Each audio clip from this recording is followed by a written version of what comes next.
I need to borrow your car right quick. What kind of is that? Most people want to borrow sugar or even ketchup. You want to borrow my car? Hell no! The behind-the-scenes mystery of this movie will leave you shocked. 30 years ago, a 26-year-old rapper who had never written a screenplay helped create one of the most quoted comedies in American cinema. Made for just $3.5 million, shot in 20 days, and filmed almost entirely on one real street in South Central Los Angeles, it looked simple on screen. It wasn't. What really happened during filming? Who almost walked away? And what secrets from Friday have fans never heard? Join us as we reveal 15 weird facts about Friday. Number 15. The unexpected inspiration. Before there was a script, deal, or a single camera rolling on 126th Street, there was a conversation between Ice Cube and DJ Pooh about something that was genuinely bothering both of them. Every time Hollywood made a movie about a black neighborhood in Los Angeles, it looked like a battlefield. Boyz and the Hood, Colors, Menace II Society. These were serious, important films, but they were also presenting one specific version of what life in South Central looked like, and it was not the whole picture. Ice Cube had grown up in that neighborhood. He had sat on porches, watched neighbors walk by, and laughed at the specific characters and situations that every block in every city has. He said in interviews that they had fun in the hood, that they used to trip off the neighborhood, and that nobody was making a film about that version of the experience. Ice Cube and DJ Pooh set out to write a film that would show South Central as a place where people actually lived and laughed. Quit playing! Quit playing! Quit playing! Don't let me get you, boy! Stop, man! Quit playing! Deliberately counteracting the violent portrayals that had dominated Hollywood's version of that world, and drawing directly on their own personal experiences for the characters and situations. The plot point about Craig getting fired for allegedly stealing cardboard boxes from work, the event that sets the entire story in motion, was taken from a real incident involving Ice Cube's cousin. Smokey's role as a small-time drug dealer who smokes his own product was based directly on DJ Pooh's own experiences. The neighbors, the arguments, the money problems, the specific rhythm of one day on one block, all of it came from real life. The film was also inspired by Kevin Smith's Clerks, another low-budget comedy shot in a single location about two friends who spend a day going nowhere in particular, which Ice Cube and DJ Pooh specifically cited when pitching the concept to New Line Cinema, as a model for how to make a funny, relatable film with almost no money. The House Party films, which New Line had also produced, were cited as a tonal reference. The studio got the picture, gave a green light, and Friday was born from that specific combination of personal frustration and creative ambition.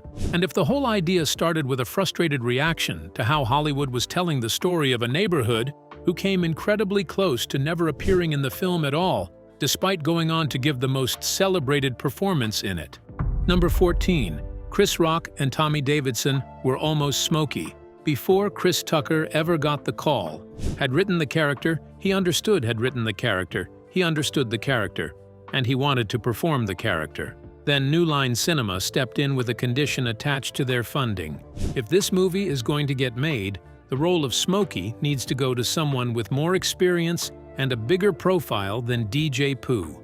Pooh was not a known screen actor. He was a music producer and a rapper.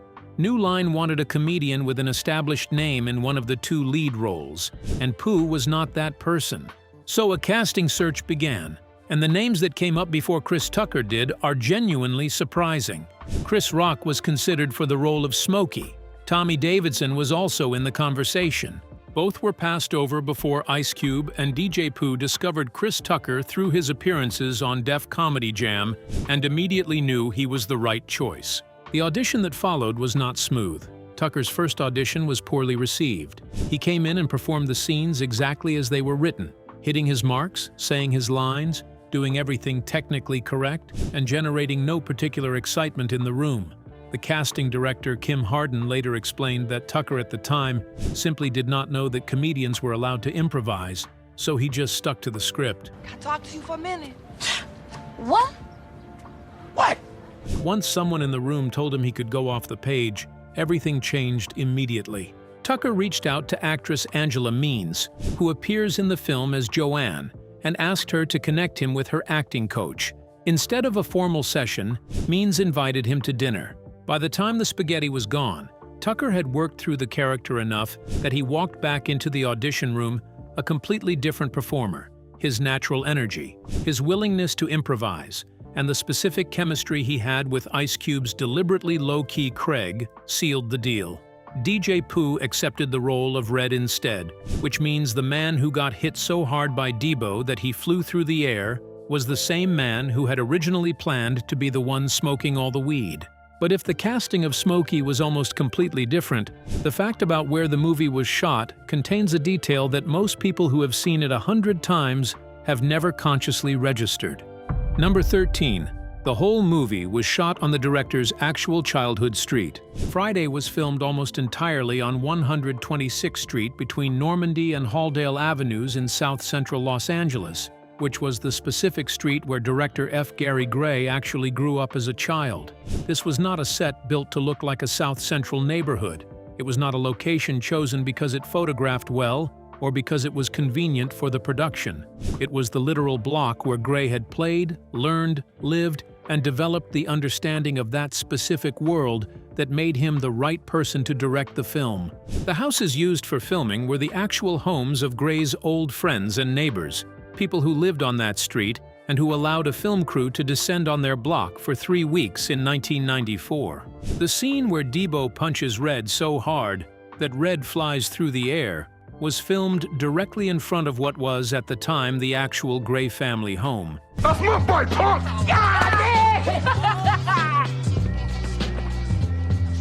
You got knocked. The director was watching one of the film's most memorable physical comedy moments happen literally in front of his parents' house. When Ice Cube said that the film captured what it actually felt like to spend a day in that neighborhood, he was not speaking metaphorically. The neighborhood in the film was the exact neighborhood he was describing. Ice Cube was attracted to Gray as a director precisely because of this shared background, telling interviewers that he chose Gray because they had grown up in similar neighborhoods, and Gray had a natural understanding of the material that someone coming from outside that world simply could not have developed from the outside. And if the location was the director's real childhood, the fact about what the director himself did while the cameras were rolling reveals something about the low budget, everyone pitches in atmosphere that defined the entire production. Number 12. The director played a character in his own film and nobody noticed for years. F. Gary Gray did not just direct Friday, he acted in it too, in an uncredited role so small and so easily missed that a significant number of people who have watched the film multiple times have never consciously registered his presence on screen. Gray appears as a store employee, the man mopping the floor in the liquor store during one of the film's scenes. He is there, visible, doing his job, and completely unremarkable in a way that is entirely intentional. The cameo was one of several in the film that added familiar faces without drawing attention away from the main action. The late comedian LaWanda Page, famous for her role as Aunt Esther on Sanford and Son, appears as a Jehovah's Witness who knocks on the door and gets it closed in her face by Craig. Rapper WC appears as one of the drive-by shooters working for Big Worm. These were the kinds of low-key appearances that gave the film its texture of a real neighborhood populated by recognizable types rather than a movie populated by obvious stars. The cameo tradition continued with DJ Pooh's role as Red, which transformed the film's original Smokey into one of its most physically abused side characters. Man, I snuck through the back window to get the money out of his pants. Just when I was gonna get the money, little crackhead Ezel come running through the window and woke him up. Every time Debo steals something from Red, every time Red gets hit, every time Red's bicycle and chain end up somewhere other than with their owner, the audience was watching the film's original co-writer absorb punishment that was, in a sense, karmic payback for having planned to give himself the best role in the movie before the studio said no. But if the director's cameo was the most easily missed appearance in the film, the next fact involves a presence so brief and so uncredited that the actor's fame today makes his appearance in Friday look like a completely different category of Hollywood history than it felt like in 1995. Number 11. The Green Mile's Michael Clarke Duncan made his film debut on Friday, and nobody paid any attention. In 1995, Michael Clarke Duncan was a largely unknown man who had been working as a bodyguard for celebrities, including Will Smith, Martin Lawrence, and the notorious B.I.G., while trying to break into acting through commercials and small roles. He had not yet made a film. He did not have a career. He was, by his own later account, just a big guy trying to get his foot in the door. In Friday, Michael Clarke Duncan made his theatrical film debut in an uncredited role as a craps player in the scene where Debo confronts Red about his stolen bicycle. He is there on screen, briefly, large and unmistakable in retrospect, playing a background role that nobody in 1995 had any particular reason to notice. He had no lines that anyone remembers. He was not a named character. He was just a man playing craps in a scene that was really about something else entirely. 4 years later, Duncan appeared in The Green Mile as John Coffey, the gentle giant on death row. Door! All right, man. Hey! You kids quit slamming my goddamn door! Damn. Whose story earned him an Academy Award nomination for Best Supporting Actor and made him one of the most recognizable faces in Hollywood. The man who earned that nomination had made his film debut playing craps in the background of a South Central comedy that was made for $3.5 million on a 20-day shoot. The distance between those two moments in the same career is one of the more remarkable trajectories in modern American film. If one of the film's most significant uncredited appearances belonged to a future Oscar nominee, the next fact belongs to a 2-second throwaway line that became one of the most widely used phrases in the entire English-speaking internet. Number 10. Bye Felicia was a throwaway line that Ice Cube almost cut. Ice Cube has said publicly on multiple occasions that Bye Felicia was such a throwaway line that he never thought twice about it when the script was being written, when the scene was being filmed, or when the film was being edited. It was a small dismissal delivered to a minor character that served no plot function and generated no particular attention at the time of the film's release. He told Rolling Stone in 2015 that he was cool with the Bye Felicia thing, but told his son not to put it on his tombstone.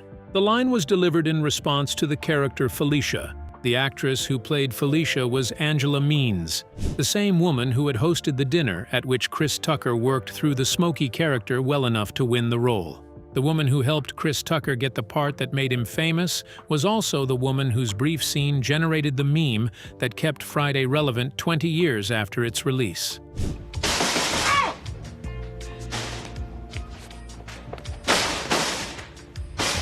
The cultural life of Bye Felicia accelerated dramatically when social media gave it a new platform in the early 2000s, where it spread far beyond the people who had seen the original film and into a general cultural vocabulary that operates entirely independently of Friday itself. And if a throwaway dismissal became a cultural institution, the next fact involves the very first image viewers see in the film, which was actually a carefully planned tribute to a completely different movie. Number 9. Ice Cube's outfit in the opening scene was a deliberate nod to Boyz and the Hood. The first thing audiences see when Friday begins is Craig Jones rolling out of bed in the morning wearing a specific outfit: a black shirt, cut-off khaki shorts, high white socks, and dark slippers. Most viewers register this as Craig's sleepwear and move on without further thought. Ice Cube intended for them to do a double take. The opening outfit Craig wears is a deliberate and acknowledged reference to the clothing worn by Ice Cube's character Doughboy in the final scene of Boyz and the Hood, a purposeful connection between the two films that Ice Cube planted for the audience members paying close enough attention to catch it. Boyz and the Hood was the film in which Ice Cube had made his acting debut in 1991. The serious and critically celebrated examination of violence and loss in South Central that Friday was now deliberately complementing with a lighter, funnier, more everyday version of the same neighborhood. The matching outfit was Ice Cube saying, in visual terms, that Craig Jones and Doughboy Baker inhabited the same world, that Friday was a companion to the earlier film rather than a departure from it. The costume connection went even further in the other direction across time. The outfit that Craig wears for the rest of Friday, the dark pants, black and white plaid long-sleeve shirt, and black Nikes that he changes into after the opening scene, was later worn by Ice Cube's real son, O'Shea Jackson Jr., in Straight Outta Compton in 2015, when Jackson played a young version of his own father. The clothes moved from Boys in the Hood to Friday to Straight Outta Compton across 24 years of Ice Cube's career, connecting 3 films that together tell one coherent story about a man, a neighborhood, and a generation. And if the opening outfit was a planned tribute, the fact about what the entire cast was paid for the film reveals something about how little financial reward was available, even for the people who made it a hit. Number 8. The entire cast was paid $5,000 each, and everyone knew it. John Witherspoon, who played Craig's father Willie Jones and delivered some of the film's most memorable improvised moments, broke the news about the Friday paychecks publicly in an interview with DJ Vlad years after the film's release, and his delivery was as direct as everything else about the man. $5,000. That was the standard rate. Witherspoon confirmed that the $5,000 check was what virtually every cast member received, including Nia Long, Bernie Mac, A.J. Johnson, Tiny Lister Jr., Regina King, and Chris Tucker, adding the memorable summary that everybody else on the show was going to say they made more money, but nobody made any money on that movie. Chris Tucker himself confirmed in a separate interview that he made $10,000 for the film, slightly more than the standard $5,000 rate, and said he was simply grateful to have had the chance to participate. The film went on to gross $27 million against a budget of $3.5 million, generating returns that made the studio considerably wealthier than the people who had appeared on screen to create those returns. We could kick it, but I forgot I had to go pick up my mom from work, and you know how that is.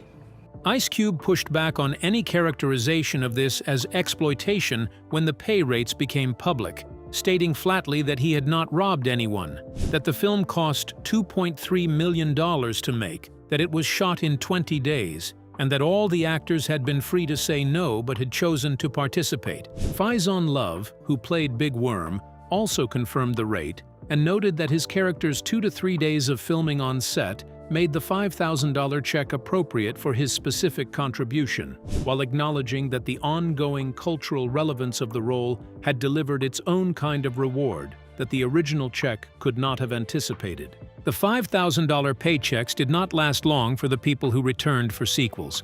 Witherspoon himself revealed that his rate jumped from $5,000 on the original Friday to $400,000 for next Friday in 2000. You better put some water on that shit, boy. All right, I'll eat it. Hey! A multiplication that somewhat echoes the trajectory of Robert Duvall between The Godfather and The Godfather Part 2. And if the cast was making $5,000 each, the next fact about what one cast member did to prepare for his role reveals that the dedication being brought to a $5,000 paycheck was genuinely extraordinary. Number 7.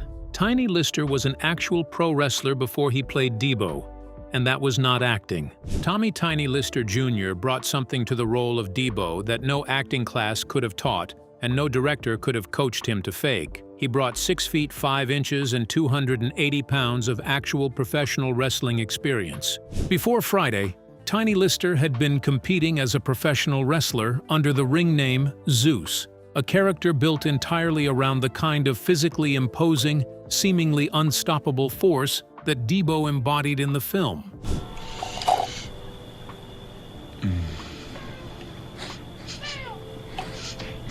The specific quality that made Debo one of the most memorable bullies in the history of American comedy was not scripted. It was the way Lister moved, the way he occupied space, the way even the most casual physical contact between him and another character conveyed a weight and a threat that an actor performing intimidation rather than possessing it could not have replicated. When Debo punched people in Friday, the reaction from the people being hit was not entirely acting. Standing next to someone that size who knows how to make physical contact land with authority has a clarifying effect on everyone in the immediate vicinity. Unfortunately, Lister passed away in December 2020, a loss that removed 3 of the original film's essential personalities from any possible future version of the story. A reality that casts a particular shadow over the prospect of Last Friday ever feeling like a genuine continuation. Now, let's move on to the next fact. Number 6. John Witherspoon's shocking improvisation. The bathroom scene in Friday is one of the most universally quoted moments in the entire film.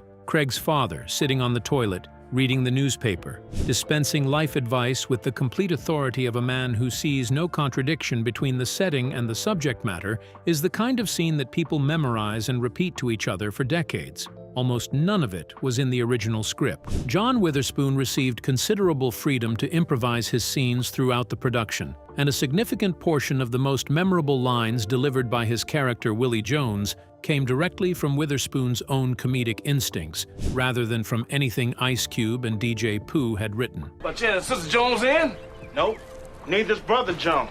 They both at work. His distinctive timing and delivery made the improvisations feel so seamlessly connected to the written material that most viewers watching the film have no way to distinguish between what was scripted and what Witherspoon invented in the moment. Witherspoon was a veteran stand-up comedian who had appeared on The Tonight Show and in numerous films and television shows before Friday. He understood how to find the specific truth in a comedic moment, and the character of Willie Jones, a father with strong opinions about newspaper reading schedules and son employment, gave him a canvas broad enough for him to fill with material that came from a genuine understanding of that generational dynamic. Let's check out other facts that made the movie stand out. Number 5. The clothing code. This is the detail that makes people rewatch the film with completely different eyes the moment they learn it. When the costume department sat down to plan the wardrobe for Friday, a decision was made that extended to virtually every character in the cast. Everything would be blue, not obviously, not in a way that would announce itself as a visual theme, but systematically, across every major character's primary costume. Smokey wears a blue shirt and hat throughout the film. Debo wears a plaid blue shirt. Mrs. Parker wears blue shorts. Megan Good's character wears a blue hat and blue overalls. The blue color palette was a deliberate production design choice that was applied consistently across the wardrobe to give the film a visual coherence, without ever drawing the audience's attention to the fact that everyone on the block was coordinated. Control! Aye. Stop. The effect is subtle enough that most viewers never consciously register it while watching, but it creates a specific visual unity that gives the film the feeling of a single contained world where everything belongs together. The decision was a creative solution to the practical challenge of shooting almost an entire film in a single location with a limited budget. But limited budgets were not the only thing they had to worry about. Number 4. Altercation with gang members. During the flashback scene where Smokey accidentally smokes angel dust with Hector and his friends, 2 men can be seen sitting on a wall in the background who were not hired extras and had not been invited to be in the scene. They were real gang members from the neighborhood who objected to the film production happening on their block and decided to make their presence felt by simply sitting in the background of the shot and refusing to move. The production offered to pay them as walk-on extras. They declined the money and stayed where they were anyway. The scene was filmed around them. The decision to keep rolling rather than fight the situation reflects something important about how the film was made. Oh, so they opened that already? Yup. I heard they hiring too. You need to go down there and see what's up. Show out of work ass. This was not a production that had the luxury of reshooting scenes multiple times until every element was controlled. It was a 20-day shoot on a $3.5 million budget, and the 2 men sitting on the wall were going to be in the film whether the production wanted them there or not. Let's move on to the next fact. Number 3. F. Gary Gray was terrified of directing the film and almost turned it down. The man who would go on to direct The Negotiator, The Italian Job, Straight Outta Compton, and the 8th Fast and Furious film had serious reservations about Friday before he agreed to make it. Not because he doubted the material, because he doubted whether the audience would believe Ice Cube in a comedy. Gray said publicly that Ice Cube being cast in a comedy scared the hell out of him, explaining that Ice Cube was perceived as the toughest man in America, someone who delivered hard-hitting social issues in hardcore gangster rap with a hardcore view on politics, and that the idea of that person trying to make people laugh seemed like a genuinely risky proposition. The question he was sitting with was whether the audience could let go of the Ice Cube they knew from NWA and Straight Outta Compton and accept him as Craig Jones, an ordinary unemployed young man on a porch trying to figure out how to pay a $200 by midnight. Ice Cube himself was aware of this challenge and had specifically chosen Gray because he felt that someone who had grown up in the same environment would understand instinctively how to make the transition feel natural rather than forced. The music video work they had done together, including It Was a Good Day, had established a visual language between director and subject that translated directly to the film. God, ain't getting her no more. Gray's comfort with Ice Cube in front of a camera, and Ice Cube's trust in Gray behind one, produced a working relationship on set that was close enough to the friendship between Craig and Smokey to feel genuinely relaxed rather than performed. Friday was Gray's feature film debut. The director, who was scared the audience would not accept Ice Cube as a comedic lead, made a film that ended his own anxiety about the question permanently. While he was worried about acceptance, there was the issue of keeping one of the major characters on board. Number 2. Chris Tucker turned down $10 to $12 million for the sequel because of God and Weed. The question that Friday fans have been asking since 2000 is the same question they are still asking in 2026. Why was Smokey not next Friday? The answer has two parts, and the more honest part took Tucker himself years to fully articulate publicly. Tucker revealed in a public interview that one of the primary reasons he did not return for the sequel was his discomfort with continuing to represent marijuana use to a wide audience, saying that the movie had become a phenomenon, and that he did not want everybody smoking weed, that he did not want to keep representing that. That's why I've been like, fuck Hector. Yeah, I remember that. Pete. He added that he had kind of forgotten about this reason for years before it came back to him clearly. John Witherspoon provided the fuller context in his own interview, explaining that Tucker's church council had specifically told him he could not be in a movie where characters were smoking weed, that the preachers had gotten to him and delivered the message that his participation was not something they could endorse. Ice Cube confirmed publicly that the offer made to Tucker for next Friday was between $10 and $12 million, and that Tucker turned it down for religious reasons, specifically not wanting to cuss or smoke weed on camera anymore. Witherspoon's addition to the official version was characteristically direct. Tucker was with Jackie Chan doing Rush Hour for $20 million at the time, so returning to Friday for even $12 million was not financially necessary, and the religious reasons gave him a clean and honest way to decline without it being purely about money. The two explanations were not mutually exclusive, and Witherspoon did not pretend they were. The irony that Witherspoon added in his final interviews before his death in 2019 was delivered with the same timing that made him the best improviser on the Friday set. Weed is legal now. If Tucker had just waited long enough, the theological objection would have been considerably easier to navigate. But despite the weirdness of the movie, a famous figure had only good things to say about it. Number 1. Quentin Tarantino's interesting comments. Director Quentin Tarantino, whose opinions on film are among the most closely watched in the industry, named Friday as one of his 20 favorite films released between 1992 and 2009. This placed a low-budget South Central comedy on a list that also contained the films that Tarantino considered the best work produced across nearly 2 decades of cinema. The inclusion says something specific about what Friday accomplished that pure box office numbers and critical reviews cannot fully capture. The soundtrack deserves its own acknowledgement. Ice Cube was surprised to discover during the making of the film that Rick James's Mary Jane had never been used in a movie before, and he described the combination of the Isley Brothers and a fresh Dr. Dre single as a genuinely special labor of love that produced a soundtrack better than anyone involved had expected to make. The Friday soundtrack debuted at number 1 on the Billboard charts and featured the Dr. Dre single Keep Their Heads Ringin', which was certified gold. It was knocked out of the top spot after 2 weeks by Hootie and the Blowfish's Cracked Rear View, a displacement that was probably not what anyone involved in either project would have predicted as the most likely outcome of that particular chart competition. I've been down before.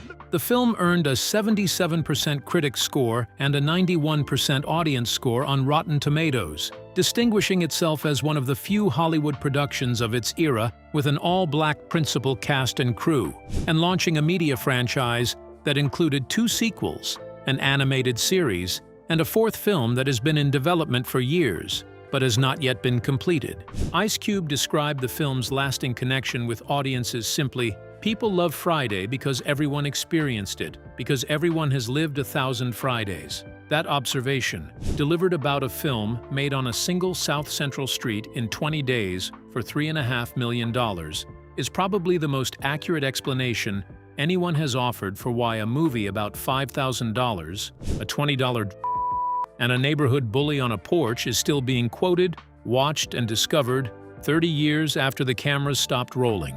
So which of these 15 facts hit differently? And do you think Last Friday can possibly capture what made the original so special? Or is some of that magic just gone now? Share your thoughts with us in the comments section. Remember to like, share, and subscribe for more. Also, click the next video showing on your screen. You will enjoy it.